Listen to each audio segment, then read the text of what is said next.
Hi, everybody. Welcome to Capital to the Coast BNI. My name is Mike Manning. Each week, we bring you a local small business success story from one of our 40 plus chapters, stretching from Raleigh, Durham, Chapel Hill, all the way to Wilmington on the coast. If you are not familiar with BNI, it is Business Networking International, the world's largest networking organization. Each week, our goal is to help other members of our chapters grow their business. BNI's motto is Givers Gain, and it works well every week. And because today is a holiday, happy Labor Day to everybody. All the people I called were off doing something else, so not a problem. So it's me and you chatting again today. I do like these shows. Today, we're going to talk about your business startup checklist. And I'm going to go through my checklist because I am restarting my business coaching business, which you'll hear more about in a couple more weeks. I got to finalize some details. But today was a good day to walk through this. So if you are thinking about starting a business or you have a business, we're going to go through a checklist of things you need to have done. By the way, hope everybody had a good weekend. Got to spend time with my two oldest grandkids. And it was nice because Maggie, my 3-year-old, she's my oldest granddaughter. We met them for breakfast in Ashboro because they live in Charlotte. And she would not let me put her down. So I smiled for about an hour and a half. So that was a lot of fun. All right. So, like I said, I am restarting my coaching business. So, I am focusing on elevator pitches and ideal clients. And we all have to know who our ideal client is to know who to ask for. And you've been with me long enough, so you know you can't say the word anyone or everyone when you're looking for a client because it just doesn't work. You don't want any or everyone as a client because we only want ideal clients. And you won't be able to handle if 42 people call you today, you wouldn't be able to onboard them anyways or call them, flush them out, see if they're going to be a client, see if you do match up. So we don't want that. And it's hard a lot of times in business for us to think, well, if I don't ask for everyone, I won't get a lot of business and I might go out of business because I'm only asking for specific people. And that's not technically correct because we need to know what event we're at and who's there as to what to ask for. If we're there with lawyers and we want to meet other lawyers, that's what we ask for, anybody in the legal profession. But if we're at a event with chiropractors and we do something for the chiropractic world, we might have a different ask. So it's not like forever and ever you're just going to ask for that one person or one ideal client. It's like a good comedian. You got to know your audience. So you got to know what room you're in and who else is in the room to figure out, okay, this room, a group of people know these types of ideal clients for me. And you can have multiple ideal clients. You're not going to have 12, but you can have 2 or 3. So we're going to talk about that today. So my focus is on service-based small business owners who network. Now, that's a niche-y ideal client, but that's who I want. I want people that are out in the field and they network and they keep asking for anyone or everyone and they don't get the referrals they want. So the first part of my checklist is my pricing correct? So you may know what you're going to be doing, but do you have your pricing correct, the packages you're offering, and a good description of them? So I've got a 6-week class that is strictly on ideal clients and elevator pitches. That's all we talk about for 6 weeks. And you're going to leave there with much better asks and a better understanding of how to figure out who your ideal client is. So we're going to have to go into your books a little bit because when I work with someone, I ask them a couple questions. First question is, so you, as let's say you own your business, but you're working out in the field. So you as the worker, what jobs do you love doing best? Just you enjoy them. Whatever it is, doesn't matter, but which of the services you provide do you enjoy doing best? You wake up in the morning and go, oh, I got 2 of these on the schedule, can't wait for today. So that's one bucket. Then the second bucket is you as the owner, which ones are the most profitable? And then we want to match those up and hopefully we get 2 or 3 matches. So the jobs you enjoy doing most, and they're the most profitable. So that's the match we want to figure out, okay, those are the jobs and the people we're going to start asking for. Kind of like a handyman I was chatting with last week.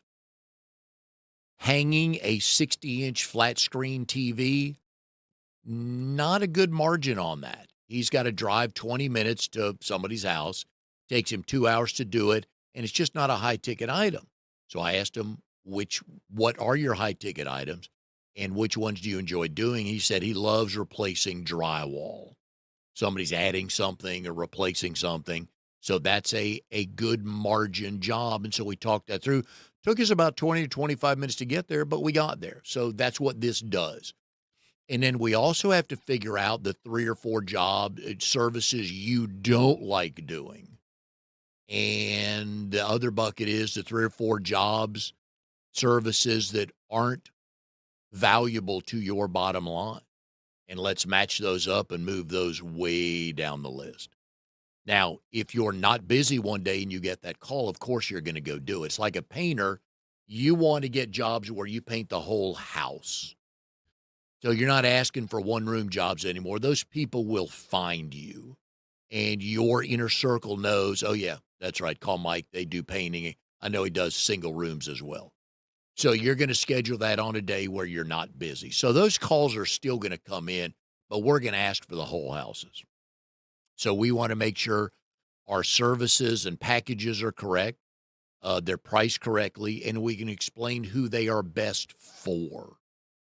So for me, a service-based small business owner who networks and is finding that nobody talks to them after the meeting, this is what who this package would be good for. So that's the one I'm probably going to get most business from. So that's how we look at that. So now everybody's, by the way, did you know if you're a small business owner, you're in sales? Did you know that every day you're in sales? Did you know if you work for the owner, one way or another, you're in sales? So you don't sell any of the jobs, you don't book them, you don't price them, you don't do anything, but you show up every day and you do the job. So now we're looking at client retention. So I'm there on time. I do the job well. The client is happy with it when we're finished. That's sales. That's marketing, because you're making a client happy so they will call you again. So through that, I'm looking at my online presence, and you need to be in the digital world today. I don't care how old you are. I'm 64. I know I need to be in the digital world, whether I like it or not. And I know I need video, because the 2 generations behind me, or the 3 generations behind me, they're all on video. I have 2 sons, 38 and 35, and their generation, all about videos. They go to their phone and they watch a video, 30 seconds at the most. So if you have an online presence and you want to promote your job, one of the ways to do that is with videos on Facebook, Instagram, LinkedIn as well. Twitter, I follow up. I don't post on Twitter, but I laugh. Here's where Twitter's good. I don't know if you're a professional tennis fan, but the men and women pro tours are in New York last week and this week for the U.S. Open. So over the weekend, there was a player from Czechoslovakia, a male player from Czechoslovakia, after his match was signing autographs. And he handed his hat that he wore for his match to a young kid. The kid looked like he was like 12, maybe 13. And as the player handed the kid the hat, the player turned to sign another autograph. This older gentleman grabbed the hat from the kid and took it and put it in a bag. Well, guess what Twitter did? It did not take Twitter long to find that guy. He is a millionaire business owner in Poland, and Twitter got his name and his company name, and Twitter is after him for being such a bad person taking a hat from a kid. Great story. Anyways, that's why social media is so valuable. You need to be on there for video because that's where the I'm baby boomers, Gen Z, Gen X, Gen Y, whichever ones they are. I don't remember. I'm a baby boomer. I don't remember. I know it's a Gen something and there's a letter and they're in order, but I don't know which one's which. But they look at videos. So you need to have videos, even if it's 20 seconds of you saying something. So we need an online presence for a couple reasons. One is we want to be found by Google and the Google Analytics, which we've talked about in the past. They like new stuff. So one new video every week. It could be an after video of a job you did. You're a painter, you're a carpet cleaner, you're whatever. Quick videos. You need that online. And you need a website, folks. Please get a website. Your Facebook page does not qualify as a website. For $500, I can connect you with somebody to build you a website. It's a couple pages because Amnon connected me to Nick. And if you know Nick Craig, I'll turn you over to him. He's helping me with mine. I just need a very simple one, but I need good descriptions. I need a description of my business. I need a good about me page because people hire people. There's a million business coaches out there. You have a number of competitors. So your about me description has to be something worth them reading to go, you know what? I'd like to connect with them. I've been sole owner or part owner of 4 businesses now. So I've got that going. I'm a trainer and a consulting director for BNI. So I've been working with small business owners. So people want to know that. It's kind of like a review for a restaurant or a movie. A lot of people go to the reviews, even on a product website. My wife's very good at Amazon. And when she sees a product she likes, she reads reviews. So that's why you need those. You need a website. It's not going to cost you $1,500, folks, okay? My number's up on the screen. Keeps coming up. Shoot me an email or give me a call. I can help you with that. And we need contact information. Don't make it hard to do business with you. Your phone number should be in the upper right-hand corner of your website. We should not have to go fishing through 4 clicks to find the number to call you to do business. We will stop looking for your number if we can't find it quickly. It's kind of like vehicle wraps, which are usually pretty good and easy to find the numbers when you're coming up on the truck or the car. The problem some people get into is with these door magnets. So the only time you're going to see them is if you're literally right next to the car, usually at a red light. But people try to outthink themselves and outsmart themselves. And on their computer, they design a wonderful graphic. It looks beautiful on a computer screen. There's colors, there's cursive, you can read it this far out. But if you're 10 feet away, you can't read it because you can't read the words or the numbers because you did it in script of some sort. Block letters that are easy to read. Don't make it hard to do business with you. So on your contact page or your contact information, put that phone number right up at the top of your website.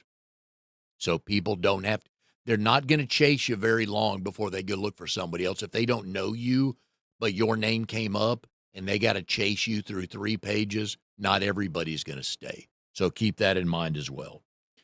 Go register your domain name. You don't have, Amnon, you have to register the domain name to own the website, right? Yeah. But with the Secretary of State, if you have a company name or a business name, you don't have to, but you leave yourself open that somebody could come in one day, swoop it up, buy it, and then you got to change. So those are things we need in place. No, not always? Okay. Hey, I'm corrected here. Once you register a domain name, Yes. if they want to take it, they will have to prove that you did it on purpose and you're squatting on it and you register it in order to get it away from them. Right. But if I'm Mike's coaching business, hang on a second. And somebody would come and register it, right. The domain is yours as long as you registered it before somebody else. But Yeah, no, definitely go buy the domain name because you have to have the website. Okay. I'm talking about when I go register legally with the Secretary of State. I don't have to register Mike's coaching business. Oh, okay. Yeah. Right. If you want to Yeah. register it Right. later on, But yeah. somebody could come and grab that on Friday, and then I got to From the Secretary of State. Secretary of And State. then legally, I might have to change my name. I don't know about that. Okay. I Go register I with the don't know. Secretary of State. Yeah. Run your business the right way. Pay your taxes. Yeah, Okay. it Just doesn't do it it right. doesn't Yeah. cost much No, every year. right. Yeah. All right, so that's our online presence, which, folks, we have to have for a couple of reasons. One is most of your competitors are, but all this stuff goes on when you're doing other stuff. So you post something tomorrow morning at 8 a.m., and then you go out into the field or into the office and you're busy for 5 hours. Guess what? That post is out there. People are looking at it while you're doing something else. That's the beauty of the digital world. That's how you need to think about it, is how many things can I put into play that can be done when I'm doing something else, like sleeping overnight. Some people may stay up till midnight. Some people may get up at 5 a.m. and you're sleeping both times. They may find your website. They may find your post. So look at it that way, that, okay, that's working for me while I'm working somewhere else. That's why we need that done right. So now we're looking at setting up our systems. For your business, you need repeatable systems. When this happens, here's what happens next. Every time, so you don't have to keep guessing. You don't have to change it. And then when you hire somebody, guess what? This is how they learn it. All right. For example, onboarding a client. I have my welcome email finished. So the minute somebody's going to go on my website and click on to purchase one of the courses, they're going to automatically get a welcome email. I don't have to send it to them. The system will be set up with, Amnon, thank you for signing up for this coaching class. Here's a welcome email. Here's information. Here's going to go. Here's how this is going to go. Here's my Calendly link to book your time for your first phone call. Again, I'm not big on Calendly, so I'm going to mess this up, I'm telling you. But I got to have it because I don't have to play phone tag or email tag with anybody. They go on my calendar that I set up. So if I don't want to work this Friday, no slots are available. That's the beauty of this, right? So Amnon finds 2 o'clock on Thursday, works great for him. He books that time. And then I get a reminder email that Thursday at 2 p.m. has been booked, and that's now not available anywhere else. So people know, 2 o'clock, I'd love to. I guess I'll have to take 9 a.m. Systems in place that are repeatable. Your client onboarding, your payment system. What are you using? Are you going to use PayPal? Are you going to use another merchant services? Is there a link straight to your bank? What are you going to do? What are you going to do? Are you going to be checks only? You can. I think people still have a checkbook. I don't know how many people write checks anymore. Yeah. Amnon and my brother do, because nobody's getting into their bank account. So my brother still sends checks because there's no automatic draft out of his bank account. And that, if that's you, great. All right. But just be prepared for that. A scheduling tool we talked about, a CRM, that's your client management system. So I met Judy on this date at this event, or I was introduced to Judy by this person. We talked on this date. Here's what happened. Here's the next step. That's what a CRM is. It could be as simple as an Excel spreadsheet to start with, but you need to track who you met, how you met them, where you met them, and what's the next step. So, because I don't know about you, but I can't remember everything. Saturday was a long time ago, folks. Today is Monday, so I don't know how good you are at that, but not a game you want to play for a couple of reasons. One is you don't want to forget to call a client, but the second one is you want to know everything you can about them. So when you call me up, hey, Mike, did you get a chance to play any golf this weekend? Because you and I talked golf, and that I used to be, well, let's say I still am a golfer. We need those connection points. We'll get to the business. We need to connect personally. So you want those notes. Oh, how was your wife's birthday? Or, oh, your kid had a birthday. All those things that you want to know about your clients. So you can just send them a quick birthday card or a quick email or a quick note. You're not selling them anything. You're telling them two things with that birthday card. Three things. A, happy birthday. B, I'm still here. And C, thank you for the business. That's all you're doing. So that client management system is key. And there's a number of free ones out there. Google has a free one. You can use it, just use an Excel spreadsheet. That'll work as well. All right. So let's go back to the marketing part of this. Do you have a weekly calendar of what you're putting out there? I'm posting this on this platform. I'm writing a blog this week. I've got 2 videos. I'm dropping a podcast. I'm posting an industry tip. I'm posting a seasonal recipe. Sometimes, folks, we're just waving at people. Whenever we post a did you know on September 1st of 1907, something what's the word I'm looking for? It's not going to make half the country mad, okay? It's a funny, non-controversial, thank you. It's a funny thing or something that was invented that day. Let's say it was whiteout or paper clips, right? Just a funny thing. Hey, did you know? Paper clips were invented on this day 82 years ago. Alls we're doing with those, we're just waving at people. Hey, still here. Hey, keep following me. You find good stuff like this. And you want them, if you post that on Facebook, you want engagement. Oh, I didn't know that. That's a cool note. Thanks, Mike. And then you respond, hey, I'm glad you like that. I just stumbled on it. Never would have guessed it was that long ago. Something. We want engagement. We don't, likes are good, but we need engagement. Because once we start talking to people, maybe we can convince them to meet with us and then hire us. So we want that as well.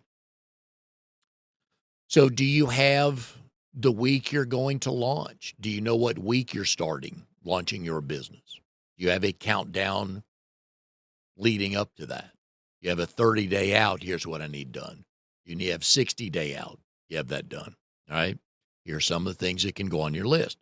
And so most of the people I'm working with now, I know through BNI. So my bankers through BNI, my bookkeepers through BNI, my SEO person for getting found on social media, search engine optimization, is BNI. The 2 people that I call for advice are in BNI. So do you have that list together? Do you need a bank? Oh, my commercial insurance person is through BNI. So do you have that checklist of things that need to be in place? Don't ever not have commercial business insurance. Okay? Just even if it's $100 a year, doesn't matter. You need to be covered. Something could go wrong.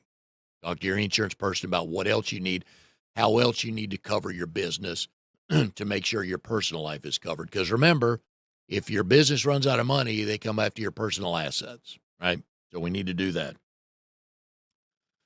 Do you have a plan for that launch? So let's go back to, do you have a short video intro that you're posting? Hey, my name is Mike. I'm a business coach. Love working with service-based small business owners on getting their message out at networking events. This is what I do. Would love to help you, however you want to phrase stuff like that. But just a quick video intro. And you can leave it. You can post. I think you can pin that to a lot of places. I'm still learning a lot of this because I'm not gifted in technology or social media, but I am learning. So we want that. Do you have a way for your website to get client testimonials? You want to make it easy for me to say how awesome you are. So if you just finished let's say you just finished painting my house and you say, hey, Mike, we'd love a 5-star review from you. And you can say it that way. Just say, hey, we'd love a 5-star review from you about us. Find my website, find where it says click here and write whatever you want. Nope. A lot of people aren't going to do that. But what you say is would love a 5-star review from you. I'm going to be sending you an email tonight, And in that email, there's a link where you click that link and you just tell everybody how wonderful we are. I'm like, okay, I can do that. Right. So again, we have to be careful about making it hard for people to do business with us. Remember, I told you where your phone number goes on your website or on your Facebook page or wherever you go. Make it easy for people to do business with you. So if you want my 5-star review, make it easier for me to make you look good. I'm not going to click through 5 pages. I'm not going to try to figure it out. But if you send me a thank you email wrapping up the job with a link for me, all I have to do is click on it. It opens up and I type away. Make it easy for people to do business with you. All right. Yep. Client testimonials. We talked about the offer, the marketing prep. We got that. So there are a number of things you need to have in place before you launch. You want to look professional on the day before you start. So you want your website up and ready a couple of days before you start, because you may read over it, tweak a word or two, add a new picture. And I would tell 2 or 3 of the people you trust to go look at it. Now, if we call those people we trust, and we all have those, my brother's mine. He never hurts my feelings, but he tells me what I need to hear because that's what I asked him for, all right? Some people are like, oh, Mike, I can handle the truth, and a lot of times they can't. So, but if you're going to send it to those 1 or 2 or 3 people that will give you honest, 100% honest feedback, you have to listen to them. So you listen to them. Was the website, could I navigate it easy? Could I read it easy? Did it make sense? Is your website set up for mobile use? Some websites, when you pull it up on your phone, it bleeds over outside the screen so you can't read everything on your phone. Most websites are set up today to do mobile. So that shouldn't be a problem, but you always want somebody to check that to make sure. And then ask them, hey, tell me how easy it was to find these 2 things. One is your phone number, and one could be something else, okay? But we need to make sure that we run it by a couple people before it goes live, before we tell everybody where it is, but you got to have that. Don't know if you have a LinkedIn account. And if you're not on LinkedIn and you're in the business world, you need some sort of presence there. And it's LinkedIn, one word, LinkedIn. And it is the business version of Facebook. All right. So we list all the jobs we've had, our contact information. We post stuff about our business and our industry, and it's really good. And it also shows connections. So if I were to go onto Amnon's website and I'm just looking for who we're connected to, because I need to meet him. I need an internet service provider. His name keeps coming up. So I go to his LinkedIn page and look at the connections we have. And I see on there Jim Bowdish with Edward Jones Financial Services. I'm like, oh, Jim and I grew up here together. I think I've told you this story. That's how I found Amnon. Lucky Amnon that Jim sent me into his life one day 5 years ago. So I would call Jim. Hey, Jim, I see you're connected with Amnon. I hear he's the guy. Can you do an introduction for me? So that's the other reason why you need to be on LinkedIn with some version of a presence. Don't just post something and never do. Don't fill out everything and not ever do anything. But you want to connect with people on there so somebody can say, hey, Mike, I see you're connected with so-and-so. Would love an introduction. And then you can ask them for the same thing. So it's those kind of things we need in place. All right, Amnon, what's the phone number if anybody wants to send something in? 561 518 9773 if you have a question about anything or a comment about anything or a success story you have that you want to share with us, we'd love to hear it. 561 518 9773. Would love to hear how you started your business, what you learned, what you preferably would have wanted in place before you got started. And, it's never going to be 100%. Don't wait for everything to be perfect. What's the line, Amnon? Perfect is the. Anyways, I'll find it later. Yeah, if you wait for everything to be perfect, you'll never do anything. You'll never get started. But make sure your website's good. It does not have to be a $10,000 website, especially on day one. Right? You're a home services person or a small business, just you. You don't need that yet. I don't need that yet. That's why I'm not getting that yet. I'll plan to grow into it, but we need those things simple things in place. Can we be found? Here's the other thing to be ready to do the day you do open for business is have a list of pretty much everybody you know, but certainly all the key people. You need to tell them you're open for business. So it's an email. Hey, Jim, hey, I wanted to let you know, started re-energizing my coaching business. Here's what I'm focusing on with clients. If any of your clients network a lot and feel like they're not connecting with their elevator pitch, I'd love to be introduced to them. I don't put in there, hey, tell them to hire me. No. They'll meet me and then they'll figure out, okay, we'll talk for 30 minutes and like, okay, I need more of this, right? We're looking for introductions. But you need to be ready to tell everybody you know that you're open. Everybody. All right? Because you don't know who they know. They may not hire you. Let's say you're a photographer and they don't need any pictures, but they know business owners with staff. And like, oh, we love a good team picture up there, headshots, lawyers, accountants, medical offices. A lot of times they'll have individual headshots of all the people in there, right? So we are very interested in who everybody else knows, just like they're interested in who we know. BNI tells us on average, we know 250 people.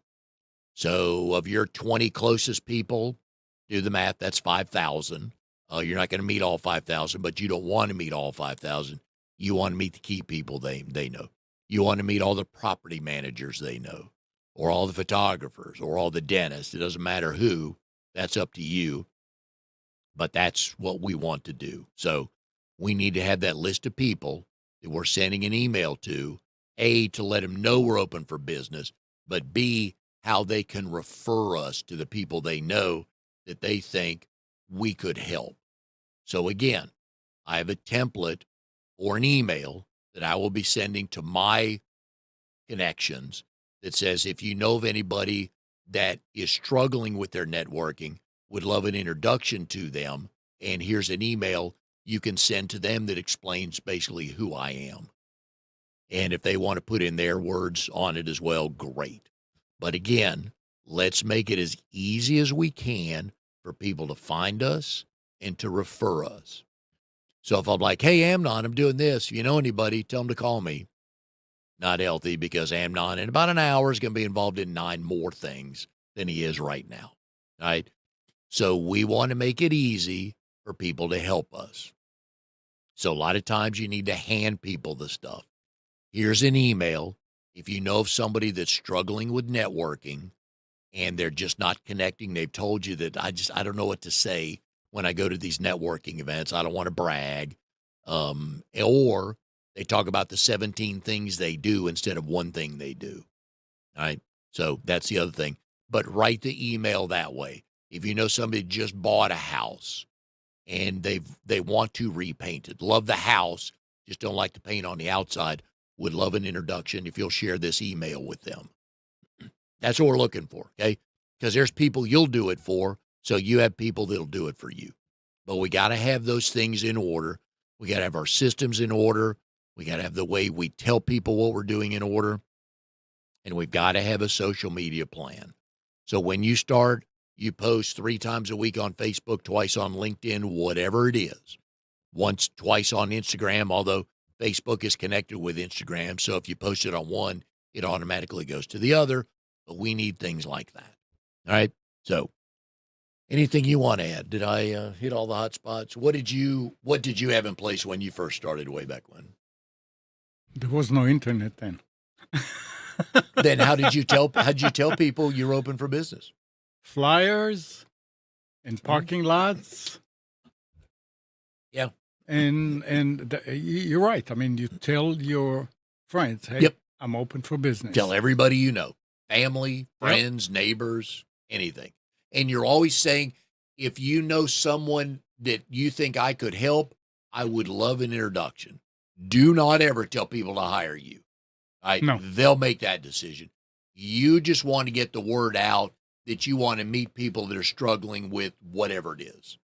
It doesn't matter what it is, but that's what we're doing. We're showing ourselves as experts in the field, willing to help. Do not make anybody buy anything. That's not going to work.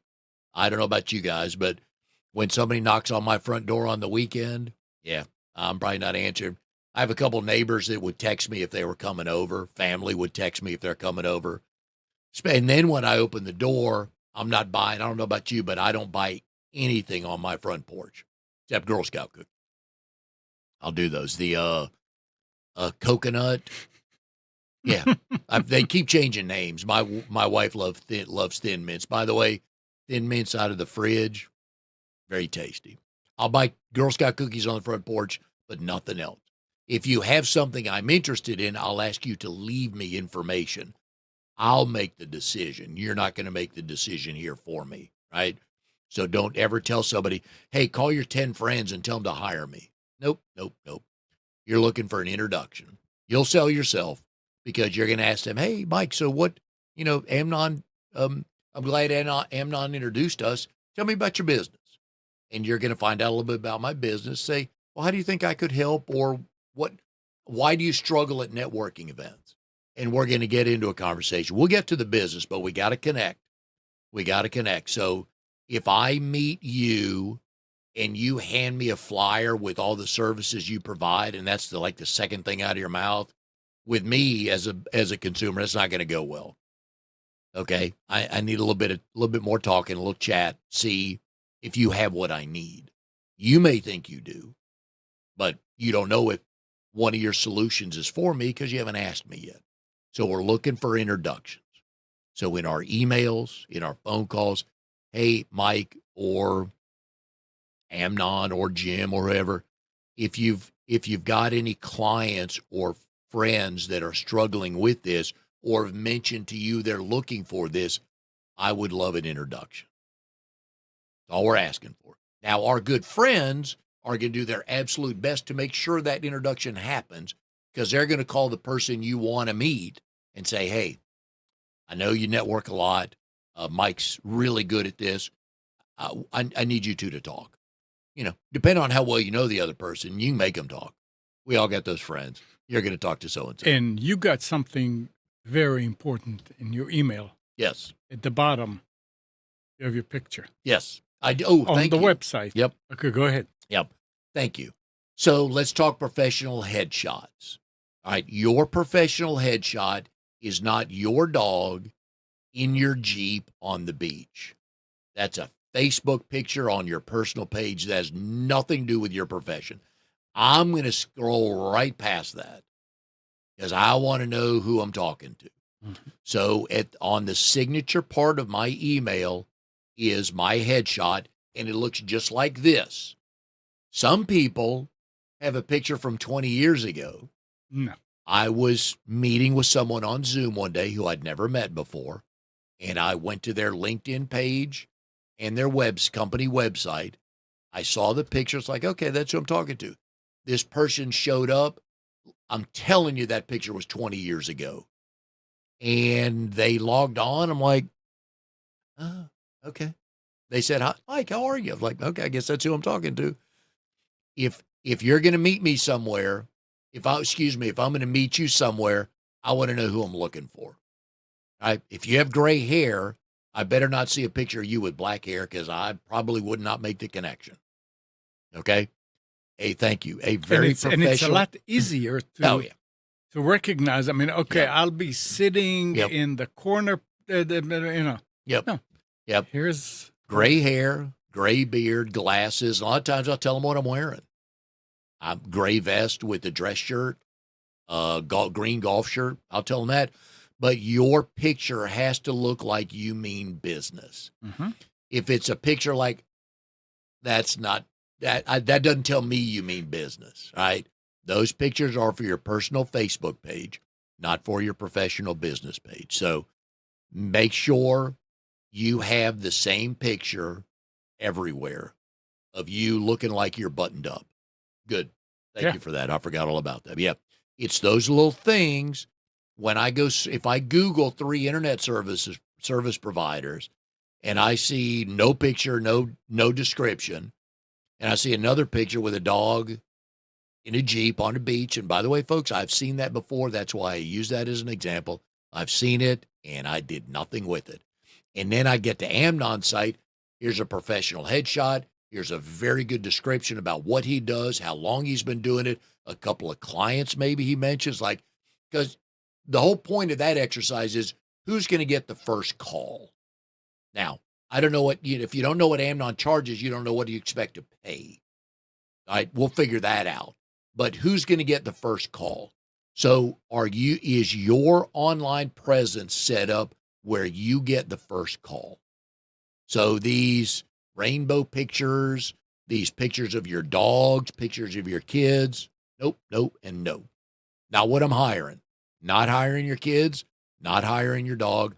I'm hiring you. I'm hiring a buttoned up professional that wants the business. So act like you want the business. Describe things on your website and all over social media like you want the business, and give us a professional headshot of the person I'm going to see if I meet you at Panera tomorrow. All right, cool. Thank you for that. Right. So I'm going to get more. You'll hear more about this probably by the end of this month. I should have everything in order. But if you're starting a business, I can help you with this.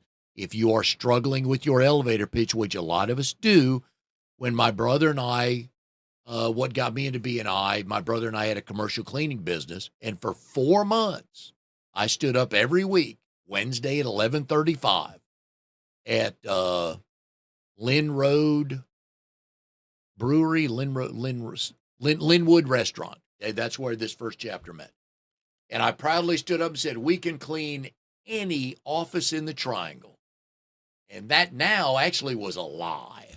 It was incorrect in the moment, but the more I look back on it, it's like, it wasn't a lie. It wasn't. It was a flawed pitch. It was an incorrect pitch. Right. Because if you had a company and you owned the top 4 floors of a North Hills building, I could not have cleaned that every night. I didn't have the staff to do it. Then we got a call one day from a doctor who had a small practice, 3 exam rooms. My brother and I met with her. We walked around. We talked. My brother and I kept looking at each other like, this is it. And you know why it was it? Because one person could clean it. And that's how we found out our ideal client. We're looking for smaller medical offices. And so now I asked to meet your chiropractor, your doctor, your dentist. I didn't ask for any medical person you knew. I asked for yours. That's important. And then all of a sudden the phone started ringing. And we picked up a gymnasium, not a gymnasium, a workout gym that one of the members in my chapter connected me with once I started talking about why we want smaller medical offices. Because we bring in clean mop heads every night. And if we mop your bathroom, we're going to finish mopping your bathroom floor. We're going to put that mop head in a dirty rag bag, and we're going to pull out a new mop head to mop your reception area. Cross-contamination, that was our big selling point. Wasn't going to happen with us. He'd been working out with his gym, and he heard the magic words. He pulled me aside. He goes, the guy that owns the gym, that's exactly how he talks and how he wants his place cleaned. I'm going to tell him you're going to come by tomorrow. And we had that contract as long as till we sold the business a couple of years later. So that's why saying the right thing connects with people. So any and every, do not ever use again. Do not, because you don't want any or every. When I do my training, I ask people, how many people in the room here have fired a client? Of course, half the hands go up. And I said, how freeing was that to get rid of that client? Of course, they always like, oh my God, that was the best. And my only response is, then why do you keep asking for those clients? By saying any or every, you're lumping those people back in. And we don't want those anymore. So that's why we don't ask for any or every. So anyways, I will be giving you more information when everything's rolled out. But if you or someone you know in your close circle networks a lot and they're struggling with their elevator pitch, I would like an introduction. I want to talk to them, see if there's a fit, see if I can help them, and we'll go from there. So my number's been on the screen. You also have my email address on there. Mike, open mic talk at gmail.com. You've got my phone number. Please give me a call. Would love to talk to them to see if I can help them. I know I can help them, but I want to see if they were a good fit. Okay. Number of things have to happen. I believe we will, because I know I can help them. Been doing this for a while, but I want to be introduced to them so we can talk it through, see if I can help them and what they're really looking for. So anyways, thank you again for the time today. I hope you learned something. You got my email and my phone number. If I can help, please let me know. And we will see everybody next time on Capital to the Coast BNI.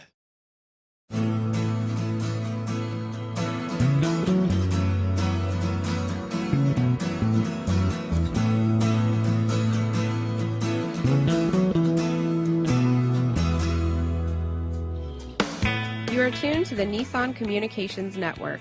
If you tuned in too late, you can always watch each program in its entirety or download an MP3 audio file of it in the archives section at nissancommunications.com.